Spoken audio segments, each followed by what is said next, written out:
বন্ধুত্বের এরকম পরিচয় কিন্তু সেই সময় আপনার সর্বনাশ হয়েছিল। নতুন করে আবার বন্ধু এরকম যদি মাথাঘাটে তৈরি হয়, আবার এই সরকারের সর্বনাশের জন্য অপেক্ষা করতে হবে। নবীন পাঞ্জাবি ফ্যাশনের আমাদের প্রিয় ভাই হাফেজ নবীন যখন এই কথা বলেন, আমার সন্তানকে এতিম করতে চাই না, আমি সেই অভিজ্ঞ সংবিধান বিশেষজ্ঞ স্বরাষ্ট্রমন্ত্রী এখন বাংলাদেশের মানুষ খুঁজতেছে। আপনি কোথায়? নবীনকে নিরাপত্তা দিতে পারেন না, আপনি সংবিধানকে আবেগের কথাগুলোকে রক্ষা করার জন্য লেগে পড়ে উঠেছেন। আজকে নবীনকে যদি আমরা সব নিরাপত্তা দিতে ব্যর্থ হই, তাহলে আগামী দিনে বাংলাদেশে সুষ্ঠু ধারার ব্যবসা পরিচালিত হতে পারে না। এই নবীন ভাইয়ের ব্যবসা যদি আজকে প্রভাবশালী একজন বন্ধু, এই বন্ধুর কথা আমরা বিগত দিনেও শুনেছি, এক বন্ধু একজন ব্যক্তিকে ধ্বংস করার জন্য চূড়ান্ত প্রস্তুতি গ্রহণ করেছিলেন।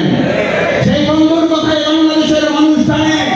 আমি বর্তমান মাননীয় প্রধানমন্ত্রী তাকে পরিষ্কার একটা বার্তা দিতে চাই, বন্ধুত্বের এরকম পরিচয় কিন্তু সেই সময় আপনার সর্বনাশ হয়েছিল।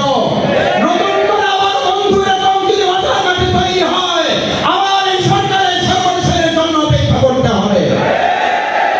আমরা তেলের সংকট সমাধান করতে পারছি না। আমরা যোগাযোগ সড়ক ব্যবস্থার মাধ্যমে শুনতে পাই ইতিহাসে নাকি সর্বোচ্চ শান্তি, সুখ এবং নিরবচ্ছিন্ন যোগাযোগ ব্যবস্থায় এবার আমাদের ঈদ যাত্রা পালিত হয়েছে। অথচ যাত্রী সংস্থার সমিতি যারা, তারা বলছেন বিগত 20 বছরে এমন চাঁদা, এমন ভাড়া অতিরিক্ত আদায়ের রেকর্ড বাংলাদেশে 20 বছরেও দেখা যায় নাই।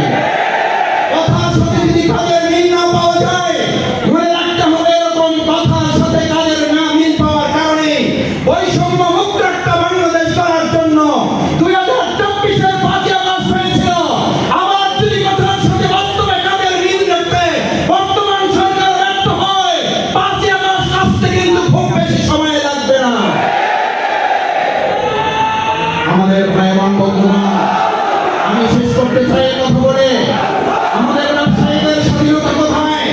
আমাদের যাত্রী সাধারণের স্বাধীনতা কোথায়? আমাদের তেল সংকট সমাধানে সাধারণ ক্রেতাদের স্বাধীনতা কোথায়? এই ছোট্ট ছোট্ট স্বাধীনতাগুলোই আমাদেরকে একটা বৃহৎ স্বাধীনতার স্বাদ গ্রহণে আমাদেরকে প্রতিপালিত করে।